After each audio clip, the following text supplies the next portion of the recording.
Hi everyone, कैसे हो सब के सब। I hope all of you are doing fine and great. आज हम क्लास 9th का कंटिन्यूएशन में चैप्टर लेकर आए हैं, लेक्चर 6 का कंटिन्यूएशन, लेक्चर नंबर 7।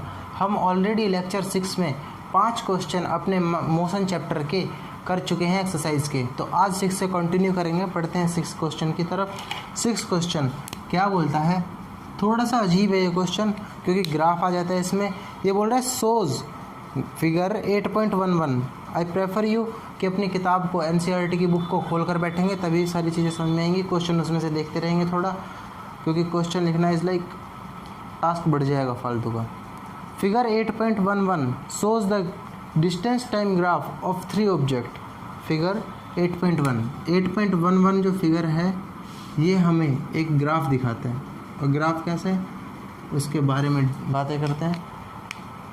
4 8 0.4 0.8 0.12 1.2 1.6। क्या ये फ्रेम में दिख रहा है? जी हाँ, 1.6। ये सेकंड्स दे रखे हैं हमें। इधर की तरफ टाइम है जो कि सेकंड में है, सॉरी सेकंड में नहीं, आर में, आर्स में। और इधर की तरफ दे रखा है डिस्टेंस टाइम ग्राफ उसने प्लॉट कर रखा है। और डिस्टेंस कैसे है?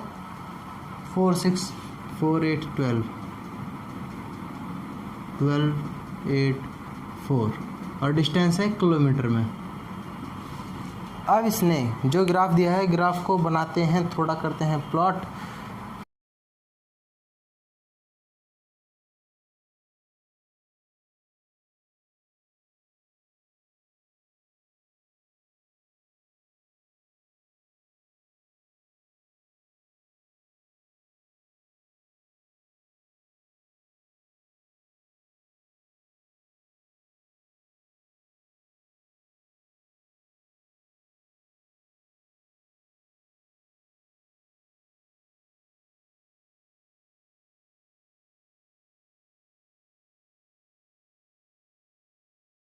इस तरह से हमारा फिगर 8.11 दिया हुआ है।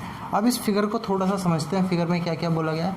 उसने बोला है 3 हमारे ऑब्जेक्ट हैं, 3 ऑब्जेक्ट A B और C, A B और C नाम के। ये किसी जीरो, कोई कभी चला है, कोई कभी चला है, कोई किसी डिस्टेंस से चला है, कुछ उनके टाइम दिए गए हैं, उतनी दूर देरी तक चले हैं, और किस तरह से एक दूसरे को पास करते हैं, ये कुछ वैसा है। मान लो तुम और तुम्हारे 2 दोस्त बाइक लेकर या कार लेकर घर से निकलते हैं, घर से नहीं, रास्ते में मिलते हैं। तुम घर से जर्नी होती है स्टार्ट, तुम्हारे घर से, तो तुम्हारा घर, दोस्त का घर, मान लो दूसरा दोस्त सैम, और ये रैम, और तीसरा डैम। रैम के घर से जर्नी स्टार्ट होती है और सैम उसको पकड़ता है 2 किलोमीटर दूर से, और डैम पकड़ता है 6 किलोमीटर पर। अब सैम जो है ये किसी स्पीड से चलता है, ये इसकी कुछ स्पीड फिक्स हो जाती है, उसी कांस्टेंट स्पीड से चलता है, क्योंकि सीधे ग्राफ है, सीधी लाइन है। डिस्टेंस वर्सेस टाइम ग्राफ में अगर सीधी लाइन बने तो कांस्टेंट स्पीड होती है, और सैम भी कुछ किसी स्पीड से चलता है। अब जब ये दोनों चल रहे होते हैं, कौन, सैम और रैम, शुरू के 2, तो सैम और रैम एक दूसरे को लगभग 0.7 आवर्स बार काटते हैं। 0.7 आवर्स यानी 0.7 घंटे बाद ये एक दूसरे को पास करते हैं। उस टाइम पे एक दूसरे के साथ होते हैं। अब स्पीड किसकी ज़्यादा है? रैम की। रैम तेज चल रहा होता है, सैम पहले निकल चुका होता है। इस टाइम पे ये दोनों एक दूसरे को यहाँ पर मिल रहे होते हैं। फिर डैम भी अपने घर से निकलता है, और डैम और रैम एक दूसरे को क्रॉस करते हैं किस पॉइंट पर? अराउंड 1.1 आवर्स पर, 1.1 घंटे पर। और फिर रैम तुरंत चलता रहता है, और ये भी चलता है, और ये भी चल रहा था धीरे धीरे। और रैम और डैम एक दूसरे को काटते हैं किस जगह पर? 1.7 आवर्स पर। तरह से इनके ग्राफ बन रहे हैं। ये तीनों इस तरह से चल रहे हैं। मुझे पता है इसमें हो सकता है कि डाउट आ रहे हों, क्वेश्चन से देखते हैं। क्वेश्चन में बोला है ए, बी और सी, बी, सी तीनों का मोशन देखते हैं। मोशन में देखने पर स्पीड को कैलकुलेट करते हैं। थोड़ी स्पीड इन सब की क्या होगी? स्पीड क्या होती है? डिस्टेंस अपॉन टाइम, डिस्टेंस बटे टाइम। ए की बात करें, ए है अपना ये वाला कर्व, ए वो वाली लाइन है जो 6 किलोमीटर से स्टार्ट हुई है, ये ए है। और जो 0 से स्टार्ट हुई है वो है बी, और ये वाली सी। क्या ए का हम डिस्टेंस निकाल सकते हैं? उसने कितना डिस्टेंस कवर किया, कितने टाइम में? 6 से स्टार्ट हो गया, वो 11 तक किया गया है, यानी उसने 5 किलोमीटर ट्रैवल किए हैं केवल। क्योंकि जो हमारा डैम था, डैम ने यहाँ से स्टार्ट किया था सबसे लास्ट में, और वो केवल 11 किलोमीटर तक गया, और ऑलरेडी वो 6 किलोमीटर दूर उसका घर था राम के घर से, तो केवल उसने 5 किलोमीटर चले हैं। 5 किलोमीटर कितनी देरी में चले हैं? 5 किलोमीटर भाई जब राम घर से निकला था तभी डैम भी निकल लिया था, और इसको टाइम लगा है 1.8 आवर्स के करीब, 1.8 घंटे।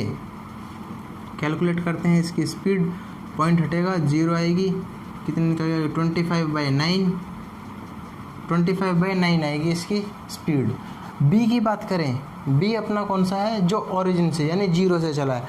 अब बी के घर से तो जर्नी स्टार्ट हुई है, बी ने 12 किलोमीटर की दूरी कवर करी, और कितनी देर में कवर की? 1.5 आवर्स में। यानी स्पीड कितनी हो गई इसकी? 12 किलोमीटर 1.5 घंटों में कवर किया उसने। 25/9 अगर कैलकुलेट करेंगे तो ये 0, ये 8 किलोमीटर पर आवर के करीब निकल के आ जाएगी। सी की बात करें, सी ने कितनी दूरी ट्रैवल की है? वो 2 से स्टार्ट हुआ और 12 तक गया, 2 से स्टार्ट हुआ 12 तक गया, यानी 2 किलोमीटर से चला था और 12 किलोमीटर तक चला, तो बीच की दूरी कितनी हो गई? 10 किलोमीटर। 10 किलोमीटर के करीब ही उसने टोटल डिस्टेंस कवर की। 10 किलोमीटर कवर की कितनी देर में? 1.8 आवर्स के करीब में ही, लगभग बराबर दूरी चली है उन दोनों ने। 1.8 कैलकुलेट करेंगे, 0, 50/9, अप्रॉक्सीमेटली इतनी स्पीड इसकी निकल के आ गई। अब हम इनके क्वेश्चंस का आंसर देने की कोशिश करते हैं। पहला क्वेश्चन दिया इसने, विच of the 3 is travelling the fastest. ये क्रिटिकल क्वेश्चन आ जाता है इसमें, मतलब बच्चे यहाँ पे फंस जाते हैं।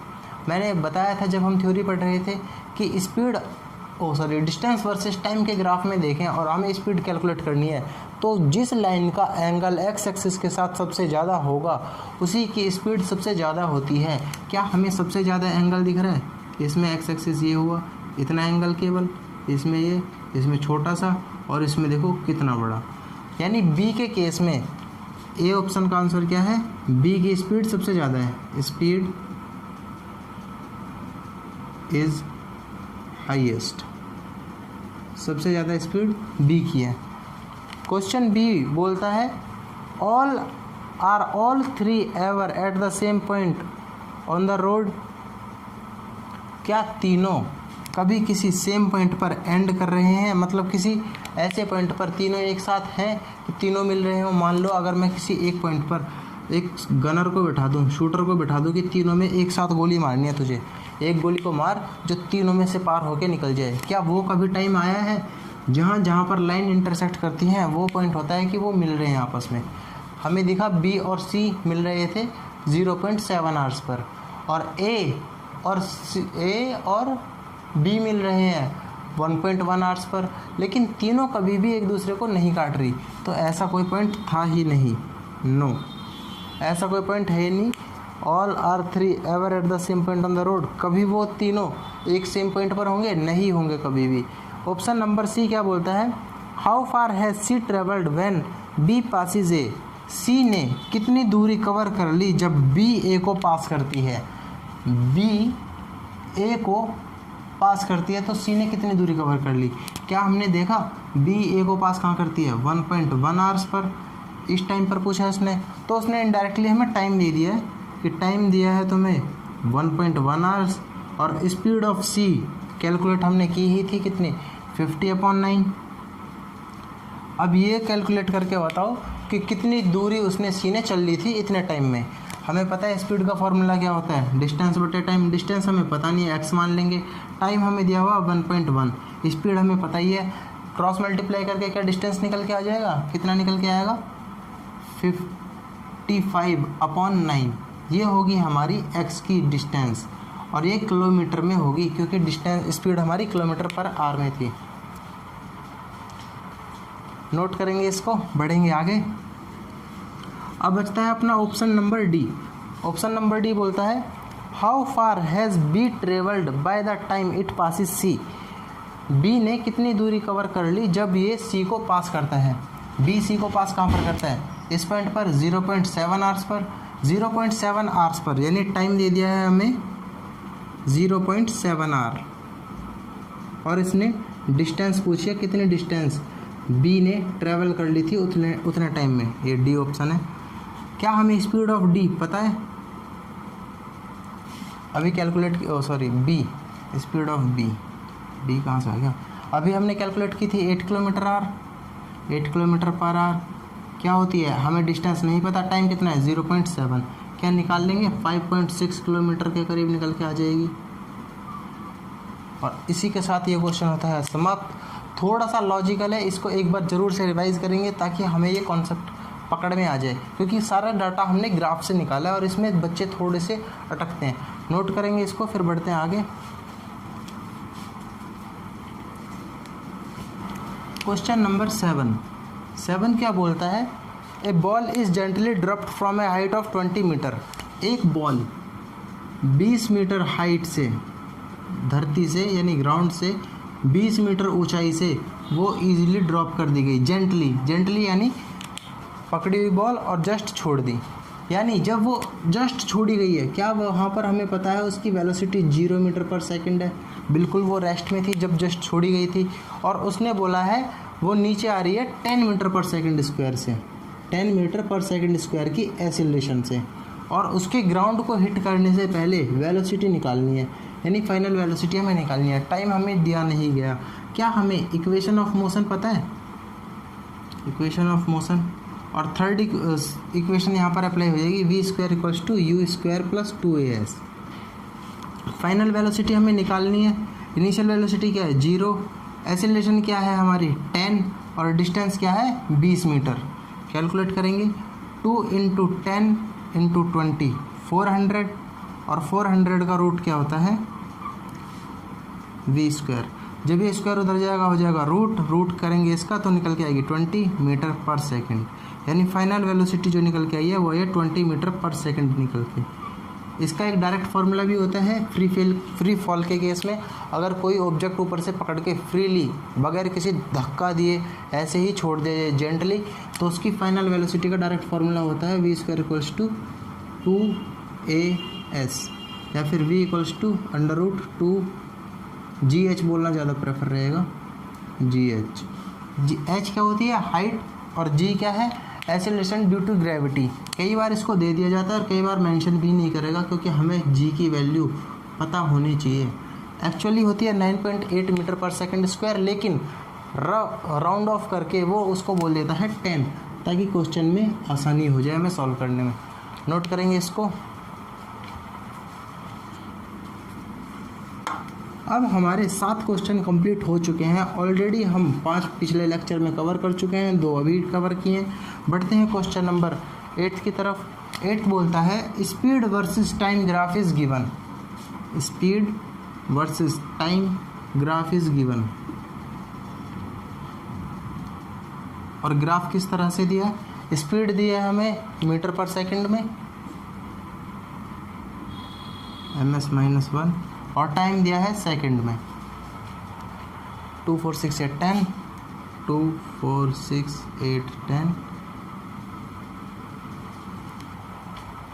2 4 6 8 2 4 6 8।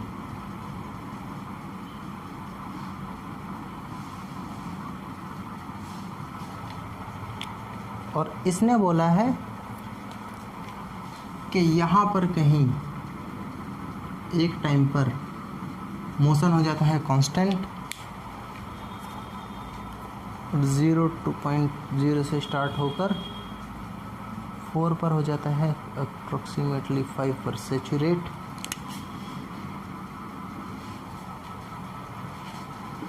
4 से 5 के बीच में 6 पे हो जाता है सेचुरेट।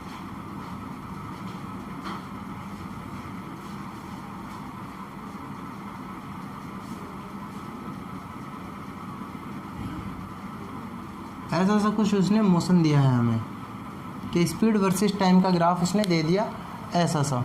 अब इसने बोला है A part, find how far does the car travel in first 4 second, shade the area of the graph that represent the distance travelled by the car during that period. A part, शुरू के 4 second में जो distance cover की गई है उसको calculate करना है। क्या हमें साफ साफ दिख रहा है? Area under the curve of speed versus time graph gives us distance. ये पहले भी हम थ्योरी में बहुत बार बात कर चुके हैं कि कर्व के स्पीड वर्सेस टाइम ग्राफ में जो कर्व होती है उसके नीचे का एरिया हमें डिस्टेंस दे रहा होता है। एरिया कितना है? ये वाला। कैलकुलेट करेंगे एरिया। अब हमने एक बात पढ़ी थी कि हमें कांस्टेंट एक्सीलरेशन के बारे में हमसे वो बोलेगा लगातार, लेकिन कांस्टेंट एक्सीलरेशन की स्ट्रेट लाइन बनती है स्पीड वर्सेस टाइम ग्राफ में। यहाँ पर कर्व थोड़ा सा घूम के बन रहा है। अब घूमे हुए कर्व का हम एरिया निकाल नहीं सकते, इसलिए हम इसको रफ करने के लिए, मतलब ऐसे ही अप्रॉक्सीमेट वैल्यू निकालने के लिए एक स्ट्रेट लाइन ले लेंगे। स्ट्रेट लाइन लेने के बाद ये बनेगा ट्रायंगल। क्या ट्रायंगल का एरिया हमें निकालना आता है? 1/2 इंटू बेस इंटू हाइट, जो कि कितने निकल के आएगी? 4 सेकेंड।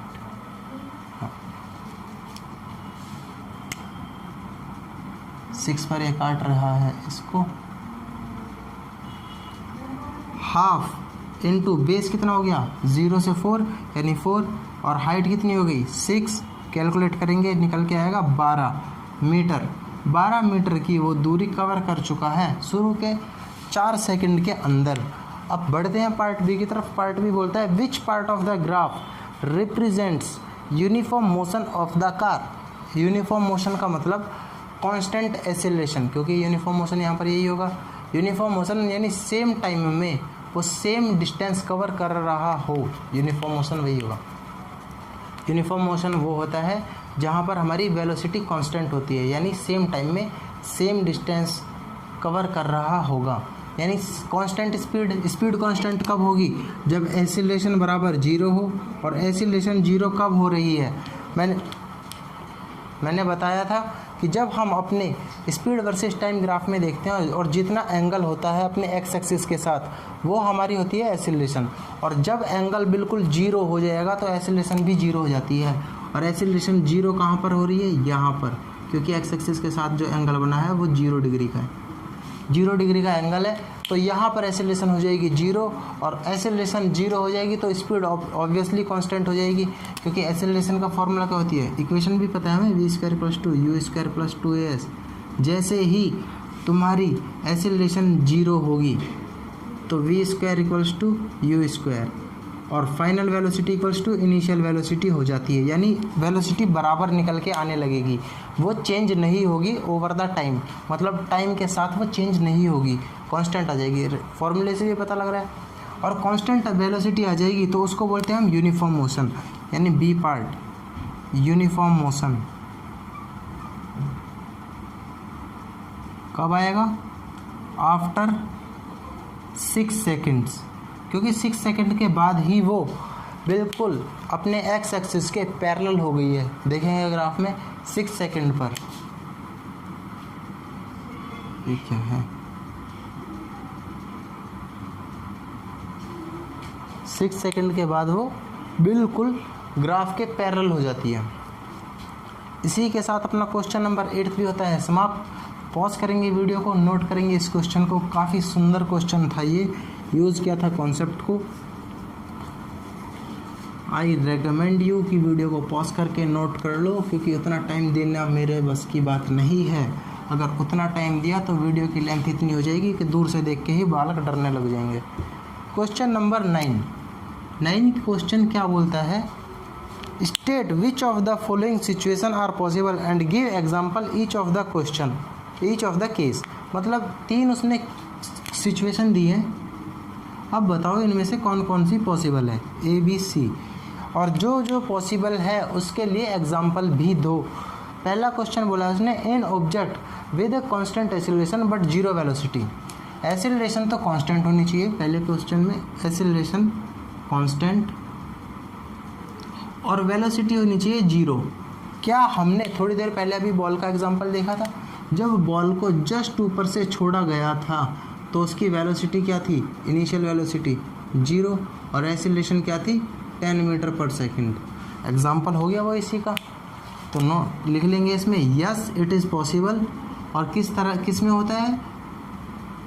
फ्री फॉल के केस में, फ्री फॉल, या फिर एक्सीलरेशन ड्यू टू ग्रेविटी वाले केस में, ड्यू टू ग्रेविटी के केस में जस्ट बिगिनिंग में। मान लो अगर हम धरती पे से एक पत्थर को फेंकते हैं, वो कुछ टाइम बाद वापसी नीचे आ जाता है, तो जब पत्थर को नीचे से फेंका गया वो किसी स्पीड से जा रहा था, लगातार उसकी स्पीड घटी, एक पॉइंट पे जाने के बाद वो बस उसकी मैक्सिमम हाइट आ गई और वहाँ से वो नीचे गिरना स्टार्ट होता है। अब यहाँ पर इस पॉइंट पर उसकी वेलोसिटी होगी 0 होने के बाद नीचे की तरफ लगनी हो जाती है अपनी ग्रेविटी की वजह से एक्सीलरेशन, जो कि 10 मीटर पर सेकंड स्क्वायर होती है, पर सेकंड स्क्वायर। और ये इसको लगातार नीचे की तरफ फिर एक्सीलरेट यानी उसकी स्पीड को लगातार बढ़ाएगी, और ऊपर वाले पॉइंट पर एक्सीलरेशन होती है 10 और वेलोसिटी होती है 0। तो अपना वही वाला एग्जांपल इसमें फिट हो जाएगा। सेकंड सिचुएशन दी है इसने, an object moving with an acceleration but with uniform speed. Object moving with an acceleration, acceleration के साथ वो ऑब्जेक्ट चल रहा है, एक्सीलरेशन प्रेजेंट हो और स्पीड कांस्टेंट हो। क्या ऐसा कोई एग्जाम्पल हमने देखा था? जब हमने नाड़े में बांधने के बाद एक पत्थर को गोल गोल घुमाया था, तो उस केस में क्या था? स्पीड अपनी तो कांस्टेंट हो गई, क्योंकि स्पीड क्या होती है? Magnitude of velocity. Her point पर वेलोसिटी तो चेंज हो जाएगी, क्योंकि वो ऐसे जाने की बजाय ऐसे चली जाएगी, फिर ऐसे चली जाएगी, फिर ऐसे चली जाएगी। लेकिन जो उसका मैग्नीट्यूड है, मान लो 10 मीटर पर सेकंड की स्पीड से घुमा रहे हैं हम, तो उतनी ही रहेगी। और साथ के साथ इसमें अंदर की तरफ एक एक्सीलरेशन लग रही होती है, जिसको हम बोलते हैं रेडियल एक्सीलरेशन। डिटेल में आएगी हायर क्लासेस में, लेकिन अभी के लिए इतना ही जानना काफ़ी है। अंदर की तरफ एक एक्सीलरेशन लग रही होती है, किसकी वजह से? जहाँ पर भी एक्सीलरेशन होती है वहाँ पर पक्का कोई ना कोई फोर्स होती है। और इस केस में क्या फोर्स होती है? वो होती है नाड़े में टेंशन जो होती है। अब टेंशन क्या होती है? तनाव। कभी रस्सी को ऐसे खींचते तो उसके अंदर एक स्ट्रेस टेंशन आ जाती है, यानी जब हम उसको झटकाते तो वो टंग टंग बजती है। और ये किसकी वजह से होता है? उसके अंदर खिंचाव की वजह से। उसी खिंचाव की वजह से एक फोर्स लगती है अंदर की तरफ, और उसकी वजह से आती है रेडियल एक्सीलरेशन। तो यहाँ पर एक्सीलरेशन भी होती है और स्पीड कांस्टेंट होती है। और हमेशा एक्सीलरेशन और वेलोसिटी के बीच में एंगल होता है 90 डिग्री का। 90 डिग्री का एंगल किस तरह से होता है? जब हमारी एक्सीलरेशन अंदर की तरफ होती है और वेलोसिटी आगे की तरफ है, तो इनके बीच में हमेशा 90 डिग्री का कौन होगा? स्पीड के बीच में नहीं, वेलोसिटी के बीच में। नोट करेंगे इसको, फिर बढ़ते हैं पार्ट सी की तरफ। क्वेश्चन नंबर सी बोलता है, an object moving in a certain direction with an acceleration in the perpendicular direction. बिल्कुल अभी हमने एग्जाम्पल देखा भी है इसका। मतलब एक ऑब्जेक्ट एक डायरेक्शन में, पर्टिकुलर डायरेक्शन में मूव कर रहा है, लेकिन एक्सीलरेशन उसके परपेंडिकुलर हो। अब उसने ये तो नहीं बोला कि वो किसी स्ट्रेट लाइन में ही ट्रैवल करे, गोल गोल भी तो घूम सकता है। इसकी पर्टिकुलर डायरेक्शन हो रही है क्या इस पॉइंट पर? हाँ, इस डायरेक्शन में जा रहा है, लेकिन एक्सीलरेशन हमेशा इसके 90 डिग्री पे आएगी। चाहे वो यहाँ पर जाए या फिर इधर की तरफ जाए, तो एक्सीलरेशन ऐसे होगी। यहाँ पर भी 90 डिग्री। चाहे वो इधर की तरफ जाए और यहाँ पर हो, तब ऐसे 90 डिग्री। और चाहे वो इधर की तरफ जाए तो एक्सीलरेशन इधर की तरफ लगेगी, तब भी 90 डिग्री। हमेशा 90 डिग्री का खेल खेल रही होगी इसके साथ। नोट करेंगे यस, ये भी किस में? यूनिफॉर्म सर्कुलर मोशन में। यस, ये होता है यूनिफॉर्म सर्कुलर मोशन में। और ये भी yes in uniform circular motion, circular motion.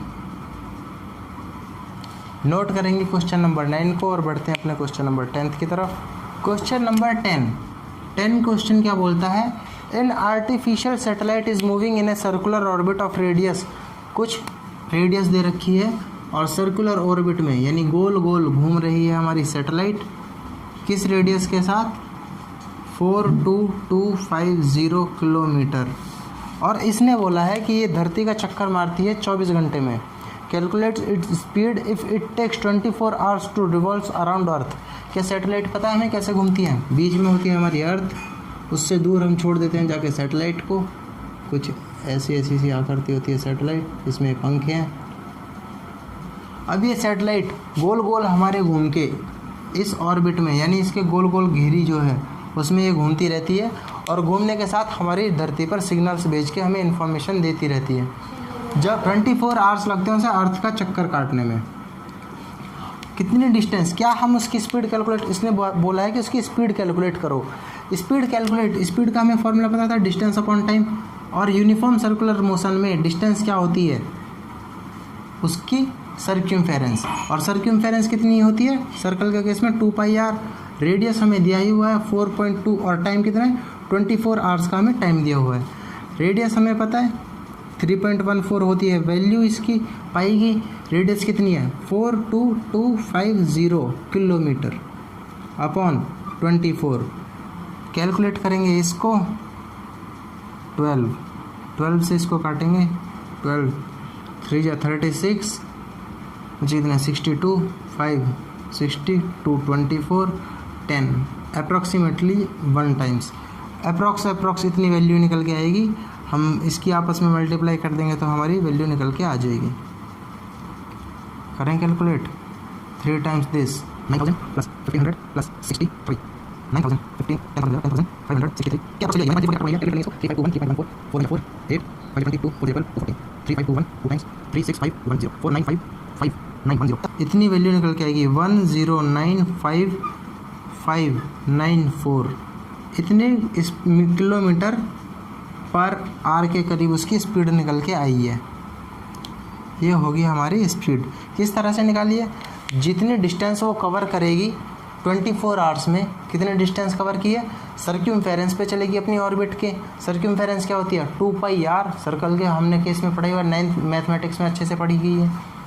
और सर्क्यूम्फेरेंस कैलकुलेट कैसे करता है? 2πr। रेडियस हमें दिया ही हुआ है, पाई की वैल्यू होती है 3.14 कांस्टेंट, 2 हमारा कांस्टेंट, रेडियस डाला, टाइम कितना है 24। कैलकुलेट करने पर आएगी 10,955.94 किलोमीटर पर आवर की स्पीड से वो चल रही है। लगभग 11,000, बहुत ज़्यादा स्पीड होती है। और ये बात सही भी है, अगर उसको धरती से मैच करना है तो उसको इतनी स्पीड से चलना ही पड़ेगा। तो इसी के साथ अपना क्वेश्चन नंबर 10 भी होता है समाप्त, और अपना आज मोशन चैप्टर 9th क्लास का होता है कम्प्लीटली फिनिश। अब हम अगली क्लास में आने से पहले इसको 3 से 4 बार रिवाइज जरूर करके आएंगे, क्योंकि आगे भी जो चैप्टर है हमारा चैप्टर नंबर 9 फोर्स वाला, उसमें बहुत ज़्यादा इक्वेशन ऑफ मोशन का होगा यूज़। करेंगे इसको रिवाइज जब से 3 से 4 बार अगले लेक्चर में आने से पहले। तब तक के लिए स्वस्थ रहें, मस्त रहें और पढ़ाई जरूर करते रहें। मिलते हैं अगली वीडियो में, तब तक के लिए बाय बाय गाइस।